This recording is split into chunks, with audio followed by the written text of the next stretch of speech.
सभी भक्तों को मेरा सादर नमस्कार। कार्तिक मास अध्याय 29।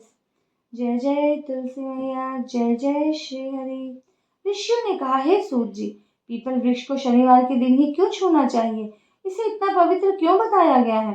सूत जी ने कहा कि जब देवताओं ने समुद्र मंथन किया, उस समय जो रत्न देवताओं को मिले उनमें लक्ष्मी और कौस्तुभ मणि विष्णु को मिली। जब विष्णु ने लक्ष्मी को अपनी अर्धांगिनी बनाया तो लक्ष्मी ने कहा कि अभी मेरी बड़ी बहन अलक्ष्मी विद्यमान है, पहले उसको अपनी बनाइए, बाद में मैं आपकी पत्नी बनूंगी। विष्णु ने अलक्ष्मी को अपनी पत्नी बनाकर उद्दालक ऋषि के न चाहने पर भी अलक्ष्मी का विवाह उनसे कर दिया।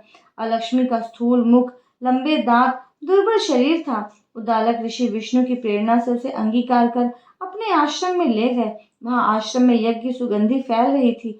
वेद मंत्रों की ध्वनि से आश्रम शब्दायमान हो रहा था। यह दृश्य देखकर अलक्ष्मी बोली कि यह स्थान मेरे रहने योग्य नहीं है, मुझे कहीं दूसरे स्थान पर ले चलो। उद्दालक ने पूछा कि यहाँ तो क्यों नहीं रह सकती है, क्या बात है? सो बता।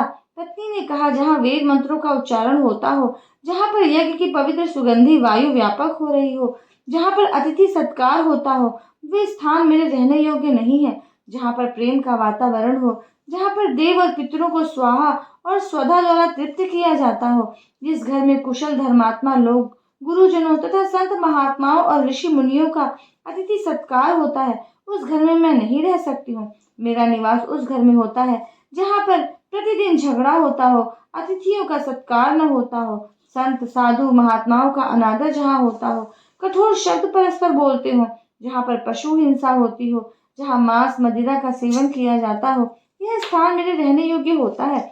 उद्दालक ऋषि बोले कि हे देवी, मेरे पास तुम्हारे रहने योग्य ऐसा कोई स्थान नहीं है, इसलिए तुम इस पीपल के वृक्ष के नीचे बैठो और यहीं विश्राम करो। उद्दालक ऋषि उसे वहीं छोड़कर चले गए। पति के वियोग से दुखी होकर अलक्ष्मी जोर जोर से विलाप करने लगी।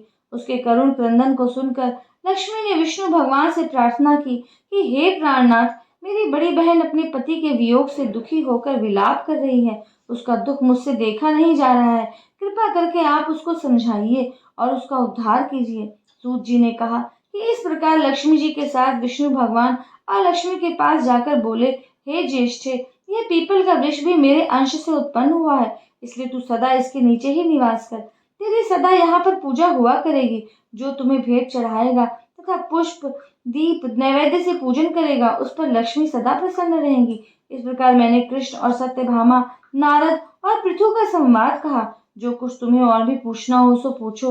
ऋषि लोग यह सुनकर बहुत प्रसन्न हुए और बद्रिका आश्रम के लिए चले गए। जो इस कथा को सुनता है, दूसरों को सुनाता है, वह संपूर्ण सुख को संसार में प्राप्त होकर अंत में विष्णु लोक प्राप्त करता है। जय जय श्री हरि।